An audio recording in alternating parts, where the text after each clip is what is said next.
ان کا مقصد ہے قتل کرنے کا اور بے گناہ لوگوں کو قتل کرنے کا، دہشت پلانے کا اور ان کا مقصد حاصل کرنے کا۔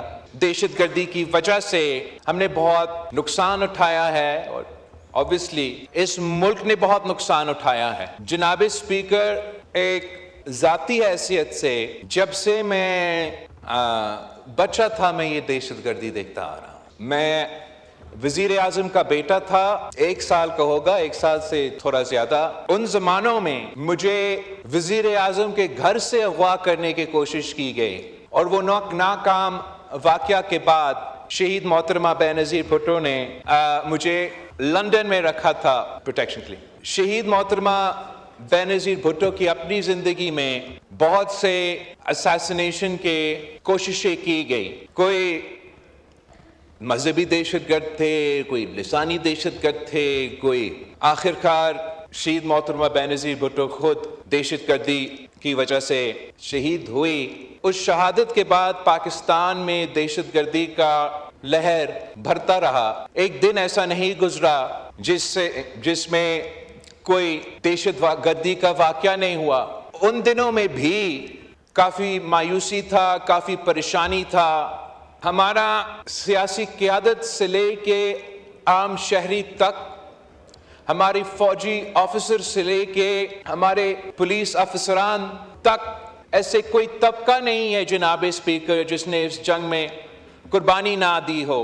لیک آف یونٹی کا فائدہ پاکستان کے دشمن، پاکستان کے عوام کے دشمن اور بین الاقوامی طاقتوں اس کا فائدہ اٹھا رہے ہیں۔ پاکستان کے عوام، پاکستان کے مظلوم عوام کو نشانے پہ لے کر پختونخوا سے لے کے بلوچستان تک وہ ایک کے بعد ایک دہشت گردی کے واقعے کرتے آ رہے ہیں، اور ہر دہشت گردی کا واقعہ جناب اسپیکر پچھلے دہشت گردی کا واقعہ سے زیادہ obnoxious ہے، زیادہ خطرناک ہے اور زیادہ نقصان ہوتا ہے۔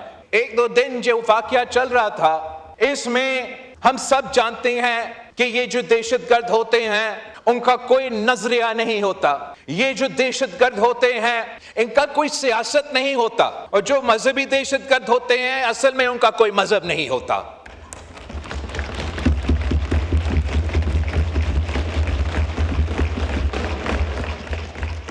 کنالز پہ جو بطور وفاق کا نمائندہ صدر زرداری نے نیا کنالز کی مخالفت کیا اور کنسنسس پہ زور دیا، مگر جو بھی پوائنٹ تھا جناب اسپیکر، اور یہ ملک اور قوم دیکھ رہا تھا، صدر زرداری کہے کہ مہنگائی میں کمی ہو رہا ہے، یہ اچھی بات ہے، عوام کو ریلیف دینا چاہیے، لوگوں کو روزگار دینا چاہیے،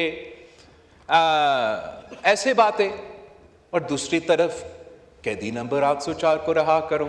صدر زرداری کہے کہ ہم نیا کلاس کا مخالفت کرتے ہیں، کوئی نیا پوزیشن نہیں ہے۔ جب ان کے حکومت نے 2 کنالز کی اجازت کی، ہم آن ریکارڈ پہ ہے، ان کا مخالفت کرتے آ رہے تھے۔ ہمارا ایک پوزیشن ہے کہ وفاق کے ایشوز پہ کنسنسس سے بنائے، ہم بھی کنسنسس بنانے کے لیے تیار ہے، مگر اس پہ بھی یہ کہتے ہیں کہ قیدی نمبر 804 کو رہا کرو۔ ہمارا ووٹر، ہمارا کارکن، ہمارا ساتھی کا کوئی دلچسپی نہیں ہے کہ آپ اس کو قیدی نمبر 804 کہے، کوئی اور کہے، رہا کرے یا نہ کرے۔ ان سے صرف اتنا کہتے ہیں کہ بطور ایک صوبائی حکومت پختونخوا کے ان کا قیدی نمبر 804 کو رہا کرنے کے علاوہ بھی کوئی ذمہ داریاں ہیں، ان کو یہ ماننا پڑے گا، چاہے وہ یہاں ہیں چاہے وہ وہاں ہیں۔